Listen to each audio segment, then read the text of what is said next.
Bismillahirrahmanirrahim. Assalamualaikum warahmatullahi wabarakatuh. Alhamdulillah wa syukurillah wa salatu wassalamu ala rasulillah Sayyidina wa habibina wa syafi'ina wa maulana Muhammadin sallallahu alaihi wasallam, amma ba'd. Malam Jumat yang penuh berkah, bersama-sama rohnya Rasulullah sallallahu alaihi wasallam yang insya Allah hadir menemani kita di rumah Allah ini. Tadi kita menjemput dengan lafaz-lafaz yang sangat indah. Kita sungguh sangat yakin bahwa rohnya Rasulullah masih ada di tempat ini. Siapa yang membaca, menyebut namaku dengan cinta, dengan penuh kerinduan, aku pasti tahu, aku mendengarnya, dan aku akan memberinya syafaat nanti di hari kiamat. Terlalu banyak hadis-hadis Nabi yang riwayat Bukhari dan Muslim yang mengingatkan bahwa sampai hari ini Rasulullah sallallahu alaihi wasallam aktif, sangat aktif. Coba perhatikan bait-bait. Seandainya Bapak Ibu tadi berkesempatan membaca terjemahannya atau paham artinya, bagaimana mungkin kita tidak bisa menangis? Nama yang selalu kita sebutkan sepanjang hidup kita, sepanjang hari, sepanjang malam adalah namanya tiba-tiba hadir bersama kita di tempat ini. Ya. Dan sangat pribadi, persis seperti yang dirasakan oleh sahabat Nabi. Ada 500 orang sahabat Nabi kurang lebih pada waktu hidupnya. Semua sahabat Nabi merasakan, akulah yang paling dicintai Rasulullah sallallahu alaihi wasallam. Mungkin di sini kita ada 500-an orang juga, dan semua merasakan, akulah tempat hinggapnya roh Rasulullah sallallahu alaihi wasallam. Di dalam diri inilah tempatnya Rasulullah SAW merindukannya. Jadi inilah agama, Bapak Ibu. Ada sesuatu yang tidak bisa dibahasakan, hanya bisa kita rasakan.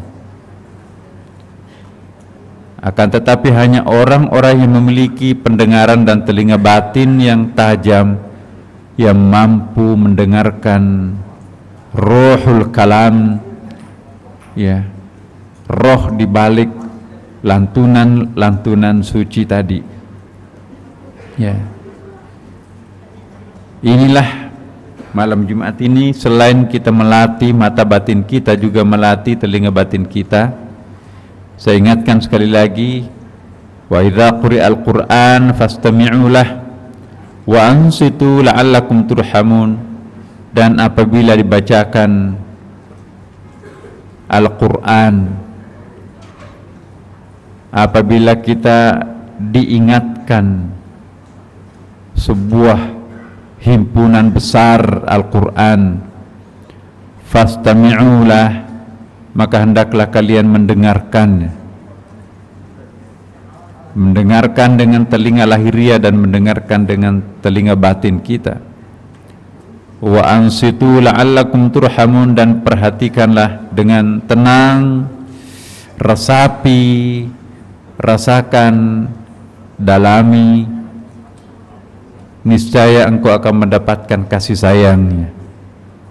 Semua yang tadi meresapi sirahnya Rasulullah, saya yakin kita sekarang sudah diringankan beban-beban hidupnya oleh Allah Subhanahu wa ta'ala.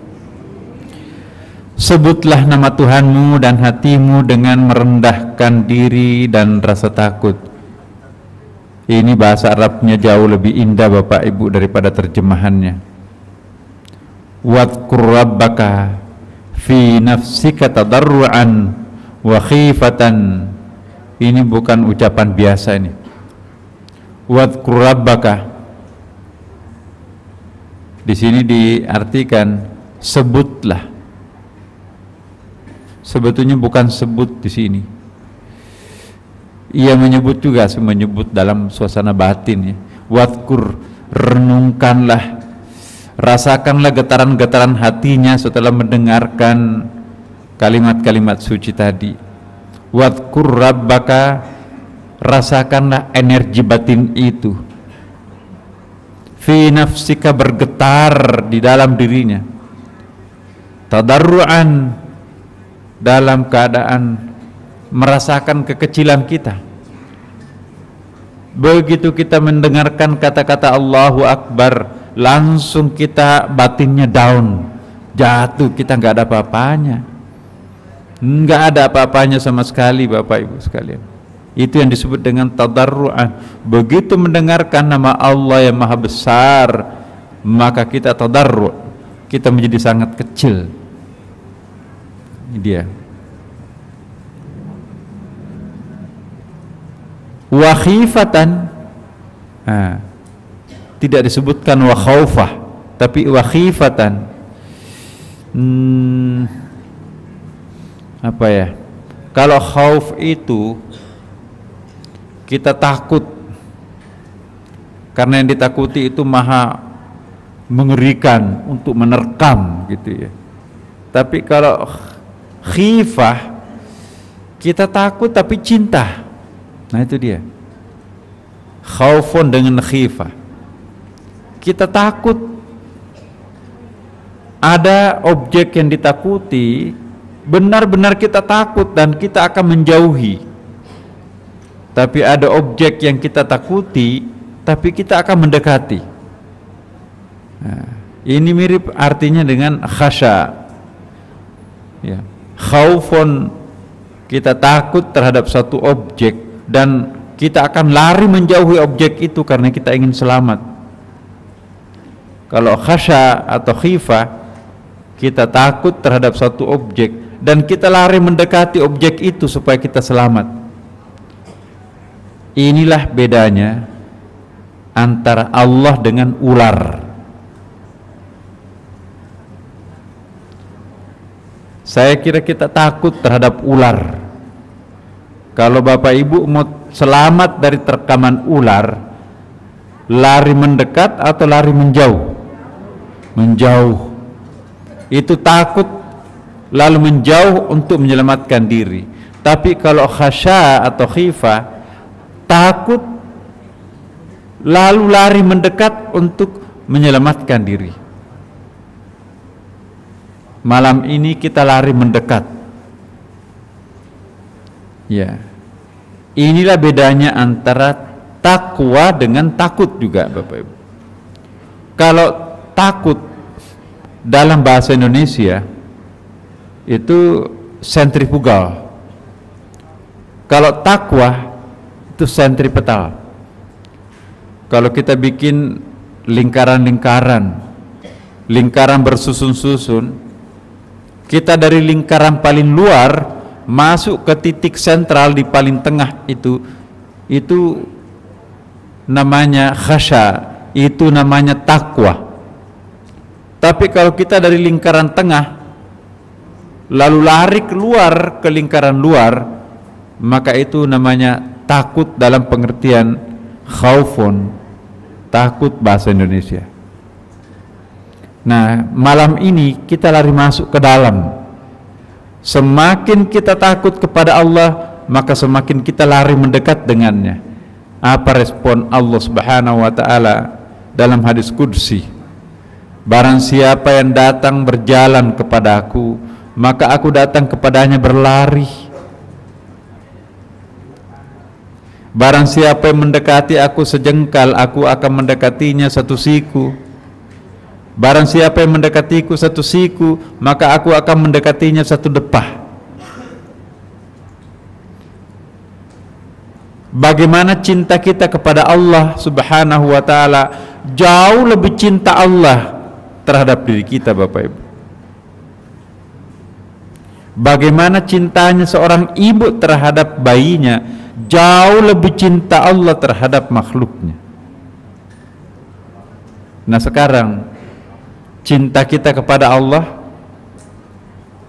sedalam itukah? Samar-samarkah? Atau tidakkah sama sekali?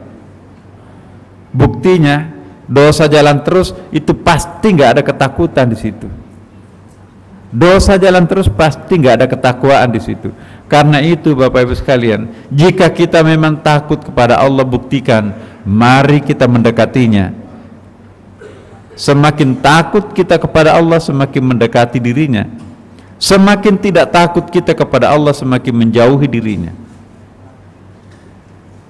Nah ini tadi saya katakan bedanya ular dengan Allah. Karena itu Bapak Ibu, saya ingin betul mengingatkan bagaimana kualitas para pencinta sejati Tuhan itu sangat berbeda dengan para orang awam. Orang awam itu yang diminta itu surga, tapi kalau orang khawas yang diminta adalah liqa Allah. Iya. Insanun kamil la yatlubul jannah. Manusia paripurna yang sejati, dia tidak meminta surga. Walakin yatlubul liqa, akan tetapi mendambakan perjumpaan dengan Tuhan. Perjumpaan dengan Tuhan jauh lebih mahal ketimbang menemukan surga itu sendiri. Kita tidak peduli mau berjumpa Allah atau tidak, yang penting masuk surga. Iya kan? Betapa awamnya kita Bapak Ibu. Nanti kita juga akan sampai bahwa semakin dalam cinta kita kepada Allah, maka semakin kita tidak butuh surga. Bahkan surga itu penghalang untuk lebih dekat dengan Allah Subhanahu wa taala. Kenapa? Karena seolah-olah kita menyembah surga. Tapi kalau Allah dalam hati kita, lupa kita akan surga, dan pada saat itu kita seperti berjumpa dengan Allah. Inilah yang pernah saya sebutkan, kita berada dalam maqam atau terminal anna. Tidak lagi kita berada dalam terminal ka'anna. Apa yang dimaksud terminal ka'anna dan terminal anna? Ada dua terminal di sini Bapak Ibu. Kalau kita masih dalam terminal ka'anna, yaitu hadis Jibril tuh ya. Jibril mengajari Nabi tentang ihsan. Ma ma'nal ihsan? Dijawab, anta'budallah ka'annaka tarahu. Hendaklah engkau menyembah Allah seakan-akan engkau melihat Allah. Jadi kalau kita tadi salat, atau nanti sebentar lagi kita akan sholat isya, seakan-akan kita menjumpai, melihat Tuhan di depan kita. Luar biasa, kita sudah sampai ke tingkat yang disebut dengan maqam ka'anna, terminal ka'anna. Akan tetapi para pencari Tuhan, para pencinta sejati Tuhan, masih ada maqam lebih tinggi daripada maqam ka'anna itu. Apa itu? Sudah hilang ka-nya, seakan-akan yang tinggal hanya anna, sesungguhnya.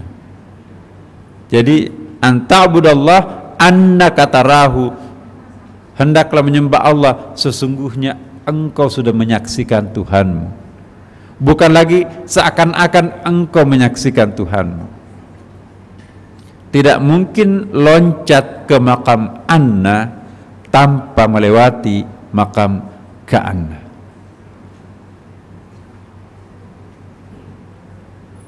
Memang ada proses-proses tertentu Bapak Ibu.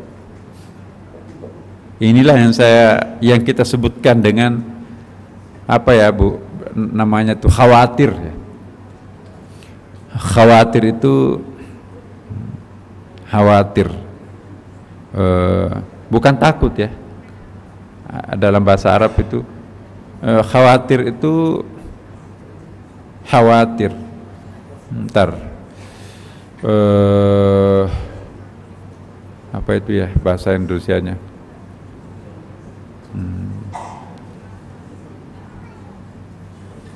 Kilat itu Bu, kilat kalau memancar itu secepat kilat ya, al-barq. Kilat terbayang, melesat mungkin ya, melesat. Ada suasana yang melesat dalam batin kita,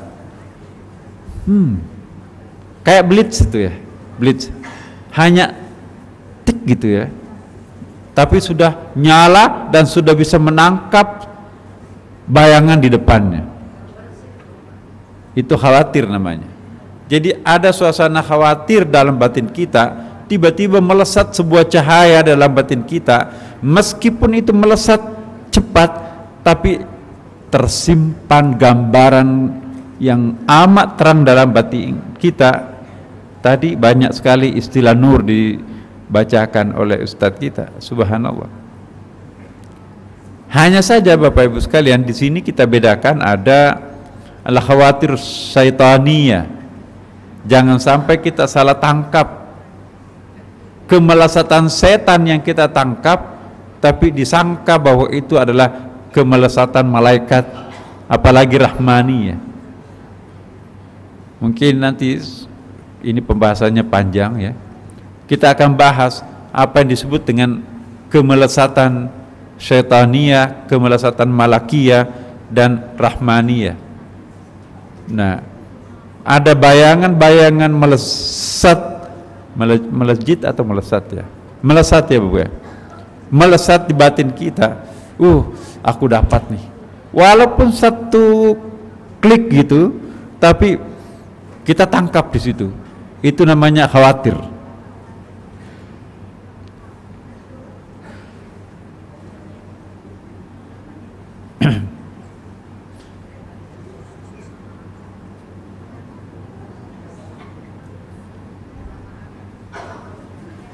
Nah, kembali lagi Bapak Ibu tadi, mengapa pada malam Jumat ini kita secara periodik itu memperdengarkan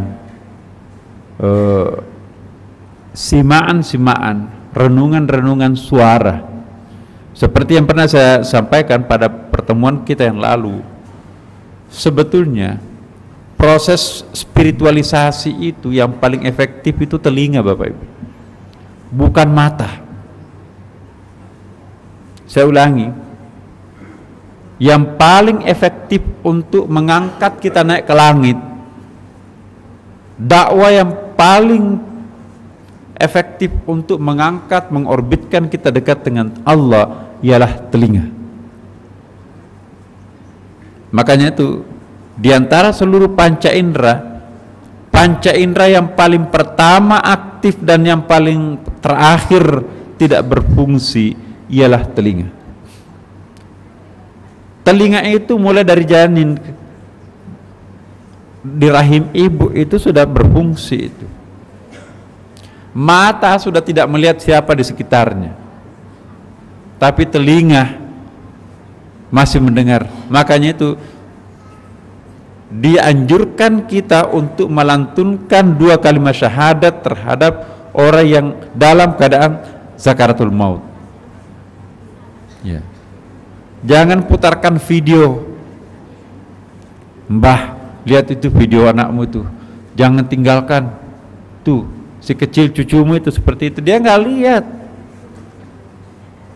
Tapi kalau lantunan ayat suci Al-Quran, 2 kalimat syahadat, apalagi yang menuntunkan itu adalah suara-suara yang familiar dengannya, yaitu anaknya sendiri, luar biasa. Dia bisa mendengarkan itu. Matanya tidak berfungsi, penciumannya tidak berfungsi, bahkan daya teriaknya pun juga sudah tidak ada, tapi telinganya masih sangat sensitif. Itulah sebabnya telinga itu menjadi sangat penting. Memahami Quran itu adalah melalui telinga yang paling efektif. Makanya itu iqra, bacalah. Kalau bacaan itu Bapak Ibu, Quran artinya bacaan. Kalau menangkap bacaan itu, ada yang membaca kan? Ada yang baca Quran. Di sini tadi disebutkan, wa idza quri'al Qur'an fastami'u lah. Itu kan aktif di situ telinga itu. Kalau kita bicara tentang Quran, padanannya itu adalah telinga. Kalau kita bicara tentang Alkitab, padanannya itu adalah mata. Maka itu Al-Quran tidak mengatakan uktub, uktub, uktub, ya, tulislah, tulislah, tulislah. Tapi apa? Iqra, bacalah, bacalah, bacalah. Kalau bacalah, itu perdengarkanlah, berarti telinga di situ. Tapi kalau uktub, tulislah, tulislah, lihat dulu bagaimana bisa menulis kalau nggak melihat. Wa idza quri'al Qur'an fastami'u lah. Apabila Al-Qur'an itu dibaca, dengarlah. Ya. Tidak dikatakan apabila Alkitab itu ditulis, lihatlah. Enggak. Tapi apabila Al-Qur'an itu diperdengarkan, dengarlah. Berarti memang telinga ini yang perlu kita rawat, Bapak Ibu. Telinga yang sensitif itu baru saja mendengarkan namanya Rasulullah SAW disebutkan bergetar hatinya. Apalagi kalau sudah dilantunkan sampai setengah jam, Bapak Ibu. 10 menit saja itu sudah bisa menggetarkan dinding-dinding batin seseorang. Bagaimana mungkin orang yang paling kita rindukan tiba-tiba kita undang dan tiba-tiba hadir di tengah-tengah kita? Bagaimana enggak nangis? Bagaimana enggak terharu? Ya, inilah. Tetapi telinga yang tidak bersih, ya, telinga batinnya yang budak, enggak ada tuh reaksinya apapun. Mau 1 jam makan bahkan semakin bosan tuh. Kok lama banget? Ya. Mendengarkan suara azan, matikan TV, azan. Ya Allah. Justru suara-suara azan itu, suara-suara ngaji itu yang akan menjadi korek telinga batin itu. Ini sama'una lil kadhib akanuna lil suhti. Ini Allah menyinggung perasaan kita di sini nih. Mereka itu ialah orang-orang yang suka mendengarkan berita bohong, gosip. Ya. Banyak memakan yang haram. Orang yang melakukan 2 hal ini, suka mendengarkan berita bohong, hoax, banyak memakan barang haram, minum-minum haram, itulah yang membutakan telinga batin, Bapak. Sama'una lil kadhibi akaluna lis suhti. Mereka itu adalah orang-orang yang suka mendengarkan berita bohong. Kalau urusan-urusan gosip, bukan main. Tidak berkedip matanya tuh melihat gosip-gosip selebriti. Pindah, ada lagi, semua TV yang paling laku itu, Bapak Ibu, itu gosip artis tuh. Apa yang dijual di situ? Bukan main. Perceraian, perselingkuhan. Wah, itu yang paling laris manis. Makanya itu iklannya, ya, selebriti itu, film apa namanya, berita-berita tentang selebriti itu iklan yang paling mahal. Ya, itu bisa sampai 200% lebih mahal daripada iklan yang kalau orang ceramah agama. Kalau ceramah agama nggak ada yang mau beriklan, apalagi kalau penceramahnya itu monoton, nggak ada yang mau beriklan. Tapi kalau jual aurat artis, wah itu mahal-mahal tuh bayarnya tuh. Berarti ini apa artinya, Bapak Ibu sekalian? Iblis lebih mahal daripada malaikat. Nah, padahal Allah Subhanahu wa taala mengingatkan kita, sama'una lil kadhibi akanuna lis-sihr. Mereka itu adalah orang-orang yang suka mendengar berita bohong dan banyak memakan yang haram.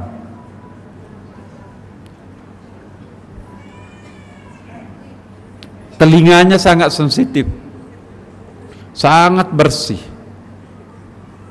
Tiba-tiba dipakai mendengarkan kata-kata kotor, berita bohong, maka langsung itu tadinya putih itu menjadi hitam, nggak ada cahayanya lagi. Kalbunya sangat terang, sangat putih, penuh dengan cahaya. Begitu minum alkohol, begitu makan makanan haram, itu langsung tertutup tuh, hitam, kayak mati lampu, tiba-tiba nggak ada lagi cahaya di situ itu. Kalau telinganya budak dan kalau mata batinnya pun juga itu buta, bagaimana bisa mendapatkan hidayah? Mungkin irsyad bisa diperoleh, tapi hidayah enggak. Nah, ini saya ingin jelaskan Bapak Ibu sekalian, apa perbedaan hidayah dengan irsyad. Ini sama-sama terjemahannya petunjuk. Ya. Ihdinas siratal mustaqim, tunjukilah kami jalan yang lurus. Ya. Kenapa tidak irsyadana ila siratal mustaqim? Nah, perbedaan antara irsyad dengan hidayah, kalau hidayah itu ialah petunjuk itu direct dari Allah Subhanahu wa taala. Petunjuknya itu adalah given, langsung dari Allah ke dalam batin seseorang, ke dalam diri kita. Itu namanya hidayah. Secara kasat mata itu nggak bakalan tuh bisa dapat rezeki seperti itu, tapi faktanya kok bisa, maka itu namanya hidayah. La haula wala quwwata illa billah. Jadi hidayah itu ialah bantuan atau petunjuk yang langsung dari Allah kepada yang bersangkutan. Ya. Ingat kata-kata Ibnu Athaillah, jangan heran kalau tiba-tiba hidayah muncul dalam batinnya, sekalipun Anda tidak merasa pernah melakukan amal kebajikan yang besar. Ya. Karena menurut Ibnu Athaillah, jangan memandang enteng amal kecil kalau itu dikerjakan dengan ikhlas, besar di mata Allah. Dan jangan bangga dengan amal besar kalau itu dilakukan dengan ria, maka itu kecil artinya di mata Allah. Jadi besar kecil tidak persis sama referensinya Allah dan manusia. Bagi kita, uang recehan yang lewat di depan celengan itu masuk ke dalam celengan itu kecil, udah nggak pernah teringat lagi. Habis kalau masih ada uang lebih kecil daripada 2.000 itu, masih itu yang dikasih. Ya. Ambil dompet, nggak ada uang kecilnya, uang merah semua, nggak jadi.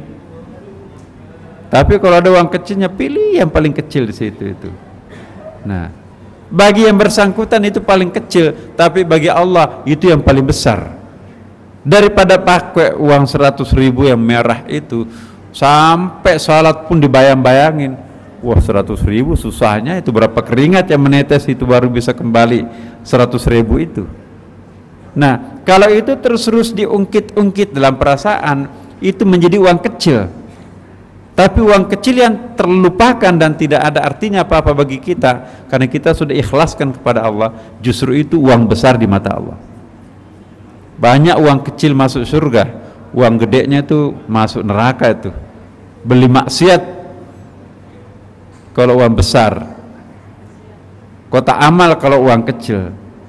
Padahal di mata Allah, besar kecil itu tergantung keikhlasan itu sendiri. Bapak Ibu sekalian,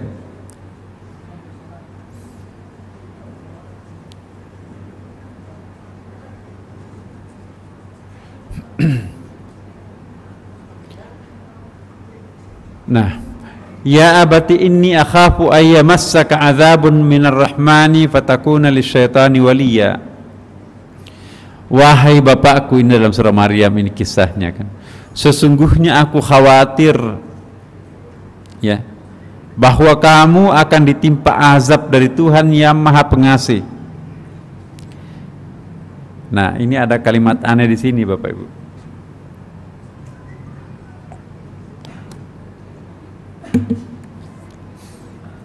Sekaligus saya ingin jelaskan. Inni akhafu ayyamassaka adzabun minar rahmani fatakuna lisyaitani waliya. Kalimat anehnya di mana Bapak Ibu? Adzabun minar rahman. Kenapa Allah tidak mengatakan adzabun minal muntaqim?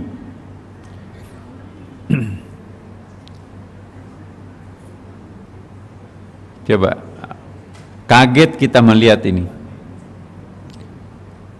Kenapa Allah memperkenalkan sebuah redaksi yang seperti ini? Ya. Sesungguhnya aku khawatir bahwa kalian akan ditimpa azab dari Tuhanmu yang Maha Pengasih. Kira-kira kalau Tuhan yang tampil sebagai Maha Pengasih tapi memberikan azab, azabnya itu besar enggak? Kecil. Nah,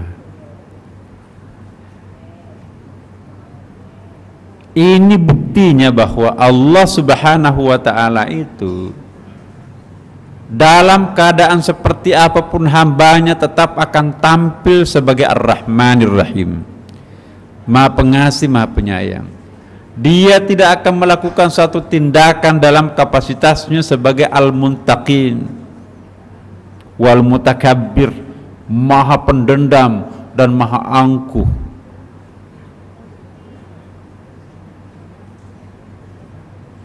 Coba,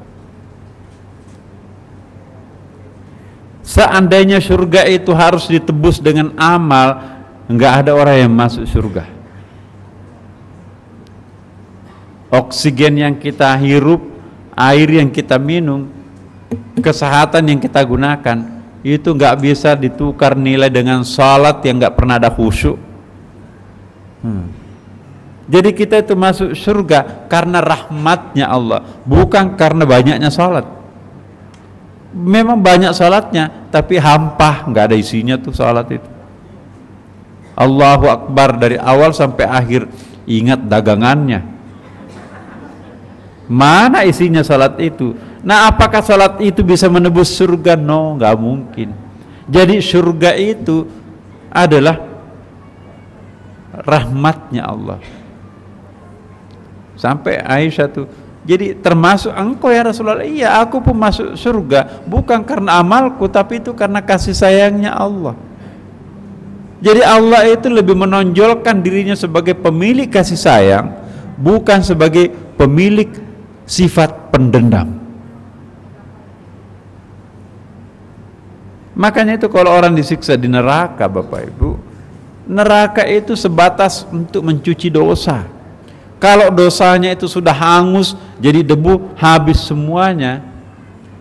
Allah tidak zalim, habis dosanya hangus kok masih dipanggang di neraka, berarti Tuhan nggak maha adil. Ya.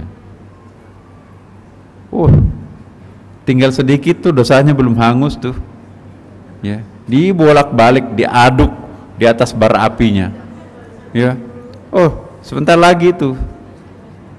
Ya, berapa lama lagi Tuhan? Ya 5.000 tahun lagi loh. Ya Allah. Jadi pada akhirnya kalau kita lihat dalam pandangan tasawuf, semua orang nanti itu pada akhirnya masuk surga. Memang khalidina fiha, kekal di dalam neraka. Tapi coba kita perhatikan dalam bahasa Arab ya, lisanul Arab, kamus bahasa Arab yang paling tebal tuh, Kata-kata khaladah, khalidina fiha itu abadi di dalamnya. Tapi di dalam bahasa Arab itu ada khalada, ada baqa, ada qadim, ada azali. Itu kekal semua artinya itu. Hanya saja ada yang diawali dengan kebaharuan, artinya ada awalnya, dan diakhiri dengan kekekalan. Manusia tidak berawal dari keabadian, berawal daripada kebaharuan, tapi berakhir dengan keabadian. Pernah kita jelaskan ini. Orang masuk ke dalam surga, lukisannya dalam Quran khalidina fiha. Masuk ke dalam neraka itu khalidina fiha. Coba saya ingin tunjukkan. Wih, jam 8 lewat. Dikit lagi Bapak Ibu sekalian ya.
Iya, saya cari dulu Bapak Ibu. Saya ingin jelaskan terakhir ya, bahwa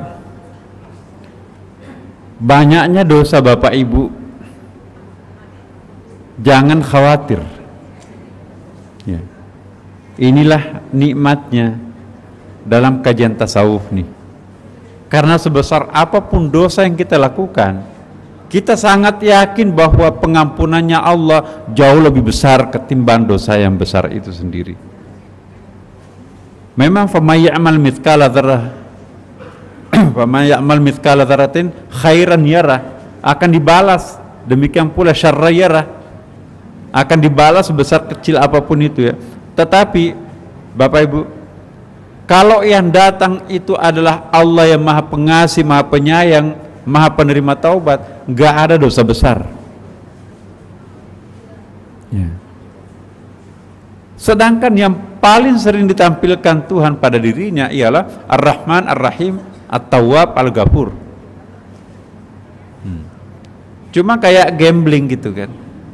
Siapa tahu kita termasuk orang yang tidak mendapatkan Ar-Rahman, Ar-Rahim itu. Jangan-jangan pas giliran kita yang datang Al-Muntaqim, Allah Maha Pendendam, jangan main-main. Dan kita nggak tahu tuh. Tapi begitu Maha Pengasihnya Allah, sampai dia katakan, Innallaha kana fi 'auni 'abdi, aku sesungguhnya berada pada keyakinan hambaku. Kalau Bapak Ibu sangat yakin, insya Allah malam ini malam Jumat, insya Allah malam ini kita merindukan Rasulullah dan bersama rohnya di sini. Insya Allah kita berdoa dan salat berjamaah pada malam ini. Maka siapa yang akan Engkau ampuni ya Allah kalau bukan kami semua di sini ini? Kalau kita hakul yakin, maka itu terlaksana. Itu janjinya Rasulullah kepada kita semuanya. Jadi sesungguhnya Bapak Ibu, bukanlah pengajian seperti apa yang saya sampaikan ini yang penting. Hadir di malam Jumat ini, menyerahkan dirinya kepada Allah di rumahnya ini, maka kita akan pulang insya Allah kayaumi waladathu ummu, bagaikan bayi yang baru lahir dari rahim ibunya. Begitu kita pulang, plong semuanya. Lupa dosa-dosa masa lampau kita itu. Tanda-tanda jika Allah mengampuni dosa hambanya, kita jadi plong. Enak salatnya. Nanti malam juga langsung kita salat tahajud, walaupun kurang tidur. Kenapa? Karena kalau orang ringan dosanya, gampang sekali melakukan kebajikan. Tapi kalau orang itu dibebani dengan dosa, sulit sekali melakukan kebajikan. Ya. Kalaupun dia salat setengah mati, dia pejamkan matanya, dia kerutkan keningnya, nggak bisa khusyuk-khusyuk itu. Ya. Betul, Bu. Bapak Ibu masih hangat dosanya bertumpuk di badannya, nggak bakalan bisa khusyuk, percayalah. Apalagi kalau dosa besar. Nggak mungkin bisa sampai 4 hari 5 hari nggak bisa ketemu khusyuk itu. Semakin tumpukan dosa banyak di pundak kita, maka semakin sulit untuk khusyuk. Tapi semakin bersih kita dari dosa, enak kita berada pada zona nyaman dalam beribadah, dalam menjalani kehidupan. Kehadiran kita di Masjid Sunda Kelapa malam Jumat ini, itu yang paling penting. Kita menyerahkan diri kita sepenuhnya kepada Allah. Ya Allah, bakarlah seluruh dosa-dosa kami pada malam ini, sehingga kami pulang dari masjid ini dalam keadaan ringan. Ya Allah, putihkanlah seluruh noda-noda hitam kami, sehingga kami terang menatap masa depan kami. Ya, ya Allah, genggamlah kami. Jangan Engkau menjadikan lagi umat yang liar seperti kemarin, sehingga enak kita menjalani kehidupan ini di dalam dekapan Allah Subhanahu wa Ta'ala. Kebahagiaan seperti ini tidak ada dijual di mana-mana, Bapak Ibu. Dan sekaya apapun nggak bisa dibeli. Hanya orang yang mendapatkan inayah hidayah Allah yang dapat mendapatkannya. Jadi hidayah dari Allah, kalau irsyad tadi dari manusia. Ya, tukang parkir, Pak boleh tanya Pak, mana Masjid Sunda Kelapa? Oh, di belakang Bappenas ini, Pak. Dapat petunjuk, itu irsyad indirect dari Allah. Ya, ya Allah, ada orang yang melamar anak saya ini, ada 2. Satu orang miskin tapi pintar, satu orang kaya tapi blow-on. Ya Allah, tiba-tiba muncul dalam hatinya, pilih anak yang bagus ibadahnya. Itu hidayah itu. Ya. Jadi hidayah langsung dari Allah, irsyad tidak langsung dari Allah, walaupun itu juga pada akhirnya kalau kita urut, oh Allah juga jadinya. Nah, yang kita mohon dalam salat, ihdinas siratal mustaqim, langsung kita mohon hidayah kepada Allah Subhanahu wa Ta'ala. Demikian Bapak Ibu sekalian, mohon maaf agak terlambat, dan semoga sekali lagi malam Jumat ini saya ingatkan, mari kita salat tahajud Ibu, Bapak. Besok mari kita kurangi dosa dan perbanyak amal. Insya Allah hari Jumat itu nanti akan menjadi sayyidul ayam, menjadi saksi akan kehambaan kita kepada Allah Subhanahu wa Ta'ala. Ala hadhihi niyyah al-Fatih.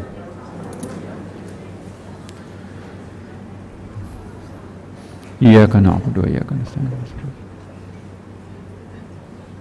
Assalamualaikum warahmatullahi wabarakatuh.